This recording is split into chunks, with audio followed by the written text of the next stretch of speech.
Kita ke informasi pertama, pemirsa, ribuan warga menggelar unjuk rasa bela Palestina di kawasan Gedung Negara Gerahadi, Surabaya, Jawa Timur. Selain menyuarakan kemerdekaan Palestina, massa juga mendukung Presiden Prabowo untuk mengevakuasi warga Palestina ke Indonesia. Apa yang dilakukan oleh saudara sekalian hari ini bukan saja suara golongan, tetapi ini adalah suara resmi rakyat Indonesia. Wakil Gubernur Jawa Timur Emil Dardak menghadiri langsung aksi bela Palestina yang digelar di kawasan Gedung Negara Gerahadi, Surabaya. Di hadapan ribuan orang, Emil Dardak ikut berorasi untuk kemerdekaan Palestina. Ini adalah suara resmi dari rakyat Jawa Timur. Takbir! Maka siap berjuang sampai titik akhir? Siap! Sejatinya perjuangan untuk kemanusiaan, perjuangan untuk keadilan. Aksi yang digelar oleh Aliansi Rakyat Bela Palestina ini untuk menyuarakan kemerdekaan Palestina dari penjajah Israel. Selain itu, massa juga mendukung langkah Presiden Prabowo untuk mengevakuasi warga Gaza ke Indonesia. Sementara itu, saat berlangsungnya aksi, arus lalu lintas di kawasan tersebut sempat ditutup total dan kendaraan dialihkan ke Jalan Simpang Dukuh, Surabaya. Dari Surabaya, Jawa Timur, Rahmat Ilyasan, iNews melaporkan. Ribuan santri dalam Forum Ukhuwah Islamiyah menggelar aksi solidaritas untuk Palestina di Jalan Malioboro, Yogyakarta. Mereka mengecam kebiadaban Zionis Israel yang telah menjajah Palestina.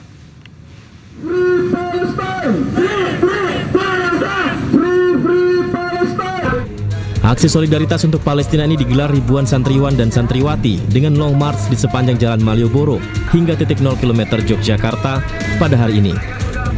Dalam aksi ini selain membentangkan spanduk dan membawa poster, mereka juga menggendong sejumlah replika jenazah sebagai simbol anak-anak yang menjadi korban serangan Israel. Dalam orasinya, mereka mengecam kebiadaban Zionis Israel yang dinilai telah menjajah Palestina. Akibat serangan tentara Israel telah menewaskan puluhan ribu warga Palestina, di mana 17.000 diantaranya adalah anak-anak. Membunuh anak-anak kecil, 17.000 lebih anak kecil syahid di Palestina. Sisanya sebagian besar adalah wanita dan orang-orang tua. Ya, penjajah itu adalah bangsa yang paling pengecut di seluruh dunia ini, karena mereka hanya berani melawan orang-orang yang tidak berdaya. Sementara itu, ribuan santri yang tergabung dalam Forum Ukhuwah Islamiyah tersebut juga menyerukan para pemimpin dunia untuk tidak tinggal diam. Harus ada upaya mendukung perdamaian, bukan penjajahan. Dari Yogyakarta, Gunanto Farhan, iNews melaporkan. Ya, kita ke informasi berikutnya, pemirsa. Libur panjang akhir pekan, ribuan wisatawan memadati kawasan wisata Puncak Bogor, Jawa Barat. Antrean terjadi hingga 1 kilometer.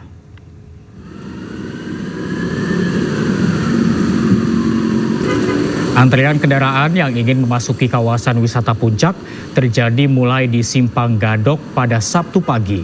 Antrean kendaraan mengular hingga 1 km didominasi oleh kendaraan plat B atau asal Jadetabek. Sejumlah personil kepolisian dari Satlantas Polres Bogor dikerahkan untuk mengatur kelancaran lalu lintas.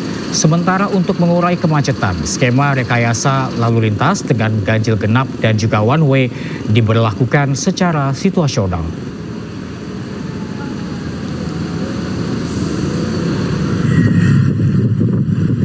Tidak hanya di kawasan wisata Puncak, pemirsa, di kawasan menuju wisata Lembang, Kabupaten Bandung Barat, Jawa Barat, juga padat pada Sabtu pagi. Kepadatan yang terjadi di Jalan Raya Cibogo Lembang didominasi mobil pribadi berplat Jabodetabek. Peningkatan volume kendaraan ini seiring dengan libur panjang nasional pada Jumat hingga Minggu besok. Banyak wisatawan yang ingin menghabiskan libur panjang dengan mengunjungi sejumlah tempat wisata di kawasan Lembang. Polres Cimahi memberlakukan sistem one way secara situasional untuk mengurangi kepadatan kendaraan.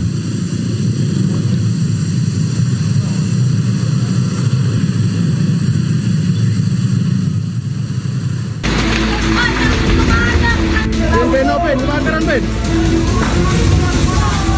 Ben, makin mesapi ya Ben. Nyambar Ben. Satu unit rumah semi permanen di Jalan Kiai Haji Azhari, Lorong Pati Musa, Kecamatan Seberang Ulu 2, Palembang terbakar. Pemilik rumah yang tengah tertidur nyaris terbakar dalam rumah. Beruntung, sang ayah cepat menyadari api yang semakin membesar dan segera mengevakuasi istri dan 3 anaknya yang masih balita keluar rumah. Namun kepala keluarga mengalami luka bakar di bagian punggung karena tertimpa reruntuhan saat menyelamatkan keluarganya. Kebakarnya dari mana, Kak? Dari mana? Dari kamar, Pak. Dari kamar. Itu gara-gara apa, Kak? Mungkin konslet kali, Pak. Konslet. Oh, anak kita berhasil kita selamat, Sudah. Waktu kebakaran anak kita di mana, Kak? Di dalam, di ruang tamu. Bini lagi nyuci di belakang dapur. Siapa yang pertama kali mengetahui kebakar? Anak-anak di ruang tamu itu rusak oleh api. Oh, langsung teriak? Iya, langsung teriak. Oh, langsung kamu selamati, Kak, ya? Iya. Api baru bisa dipadamkan 30 menit kemudian setelah 6 unit mobil pemadam kebakaran dikerahkan ke lokasi. Setelah api padam, tim Inafis Polrestabes Palembang menggelar olah TKP sementara. Dari hasil olah TKP, polisi mengamankan sekring listrik yang diduga pemicu awal terjadinya kebakaran. Sementara itu, pemerintah Kota Palembang akan memberikan bantuan berupa pakaian dan obat-obatan kepada korban lantaran seluruh isi rumah sudah habis terbakar.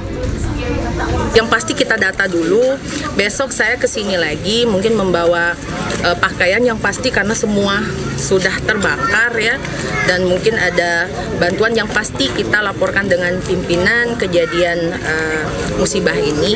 Insya Allah pasti akan ada perhatian dan bantuan dari pemerintah. Tidak ada korban jiwa dalam peristiwa ini. Dari Palembang, Muhammad David, iNews melaporkan. Dan pemirsa, kita beralih ke informasi lain. Bau menyengat yang menyerupai gas tercium di sejumlah wilayah di Kota Bekasi, Jawa Barat pada Jumat malam hingga Sabtu pagi tadi. Hingga kini belum diketahui penyebab munculnya bau yang sangat mengganggu pernafasan dan membuat warga sakit kepala tersebut.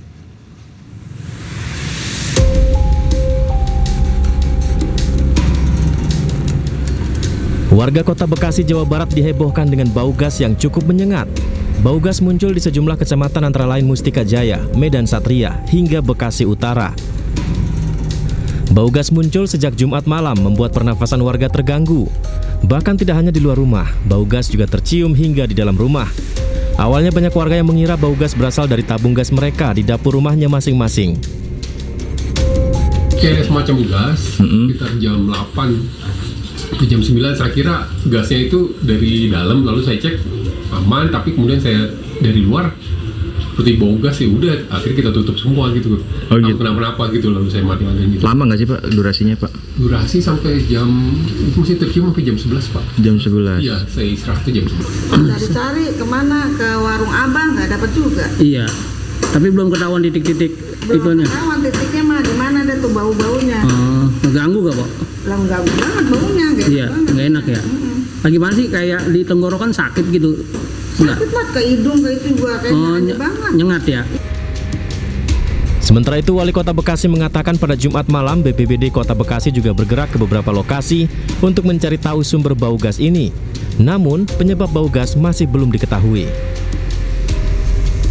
Gas nih Pak di sejumlah wilayah Kota Bekasi. Jadi ada beberapa memang gas yang hari ini sedang diidentifikasikan di lokasi-lokasi mana yang mungkin terjadi kebocoran. PGN dan juga Sinergi sudah bergerak ke lapangan dan akan dilakukan segera mungkin untuk rehabilitasi dan perbaikan. Titik-titiknya di mana Pak? Sumbernya Pak? Sementara masih tersebar ya, jadi kita masih sedang melakukan terus identifikasi terkait dengan lokasi-lokasi yang ada. Bau gas yang cukup menyengat tercium di sejumlah wilayah di Kota Bekasi, Jawa Barat pada Jumat malam. Bahkan bau gas yang belum diketahui sumbernya dari mana tercium hingga pagi tadi. Dari Bekasi, Jawa Barat, Rahmat Hidayat, iNews melaporkan. Ya, sementara itu perusahaan gas negara menyebut bau gas yang cukup menyengat di sejumlah wilayah di kota dan Kabupaten Bekasi ini bukan dari kebocoran pipa gas. Hal itu dipastikan setelah timnya menelusuri sejumlah titik.